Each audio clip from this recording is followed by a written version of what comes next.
Bonjour à tous. Dans cette vidéo, je veux parler d'un sujet délicat mais important. Les critiques de certains panafricanistes contre l'islam au nom de l'esclavage pratiqué dans le monde arabe. Mon objectif n'est pas de les attaquer, n'est pas de nier les souffrances historiques. Mon objectif n'est pas de défendre des régimes politiques, mais de rétablir la vérité historique et de distinguer trois choses. L'islam en tant que religion, les musulmans en tant que croyants, les empires, les royaumes, les tribus, ainsi que les gouvernements qui ont parfois trahi les principes de l'islam.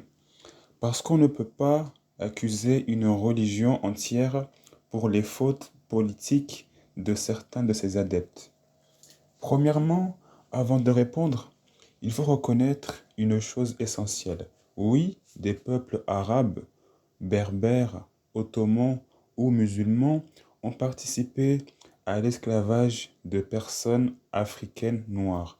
Oui, la traite transsaharienne et orientale a existé. Oui, certaines régions ont perpétué des pratiques injuste jusque très tard. On ne construit pas un dialogue en niant la douleur. Mais reconnaître les faits ne veut pas dire qu'il faut accepter les amalgames. Ce n'est pas parce que des musulmans ont fait du mal que l'islam a ordonné ce mal.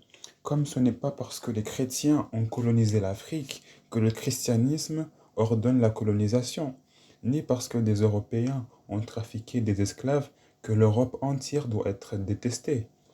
Deuxièmement, contrairement à ce que certains pensent, l'islam n'a pas créé l'esclavage. L'esclavage existait dans le monde entier depuis des millénaires avant même l'apparition de l'islam. Mais que fait l'islam? L'islam impose des conditions, enfin, des limites strictes. Il améliore la condition de l'esclave, il encourage la libération, il fait de l'affranchissement un acte spirituel supérieur. Par exemple, le prophète, que la paix soit sur lui, a dit: quiconque affranchit un esclave, Allah libère pour lui un membre du feu.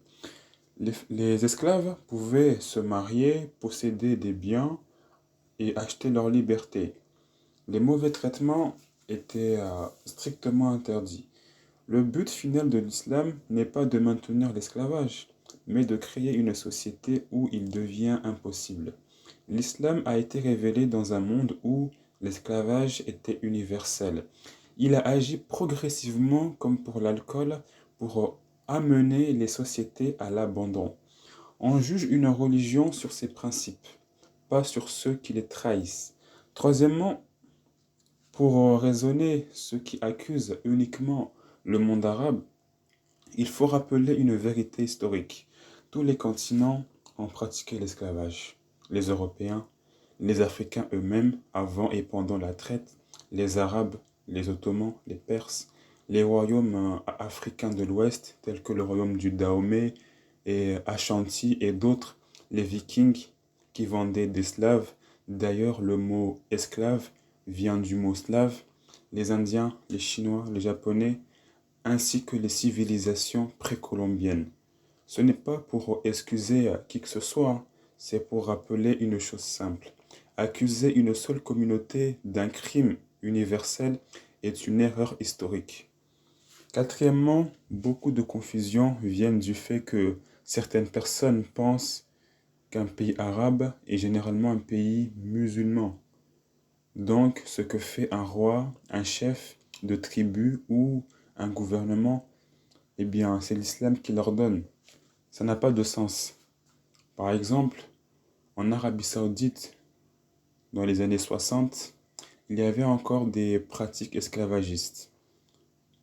Mais est-ce que cela veut dire que l'islam a encouragé cela? Non. Le prophète, que la paix soit sur lui, a interdit clairement les mauvais traitements. Alors pourquoi certains pays l'ont fait? Parce que ce sont des questions de politique, de culture locale, de tribalisme, de pouvoir, mais pas de religion. Comme en Europe, certains pays colonisés en prétendant être chrétiens, mais le Christ n'a jamais dit de coloniser l'Afrique.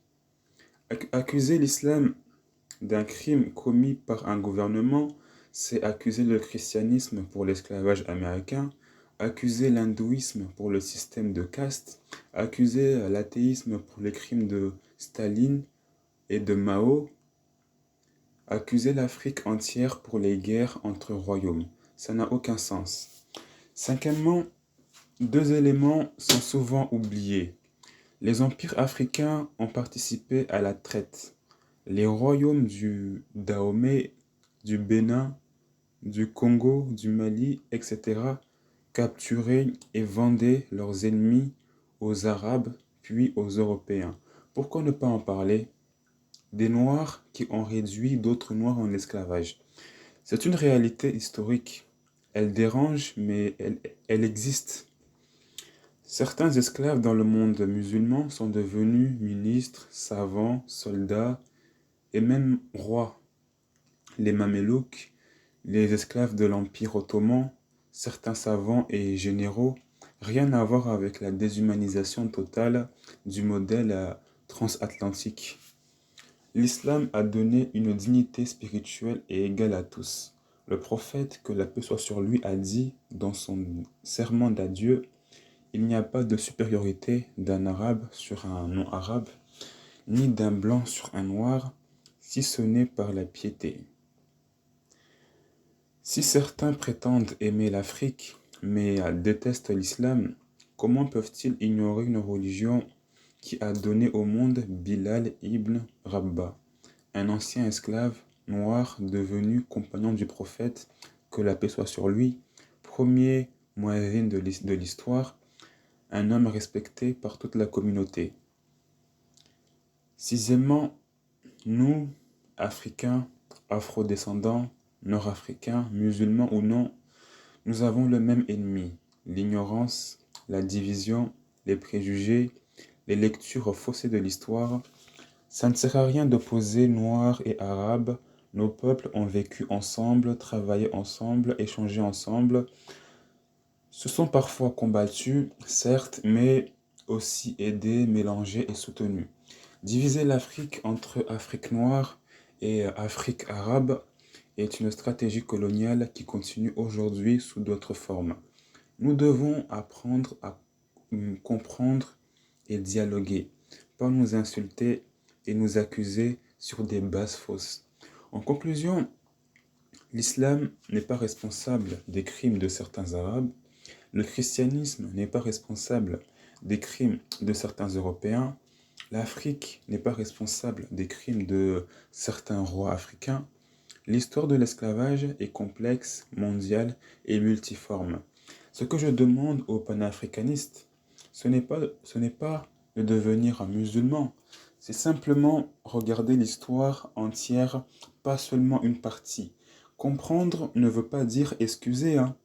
Reconnaître les faits ne veut pas dire se soumettre. Rendre la vérité ne veut pas dire minimiser la souffrance. Nous devons avancer ensemble dans la paix, le respect et la connaissance. Si vous avez aimé cette vidéo, n'hésitez pas à vous abonner, à laisser un j'aime, un commentaire, c'est très important. Et à bientôt, Inch'Allah, pour une nouvelle vidéo.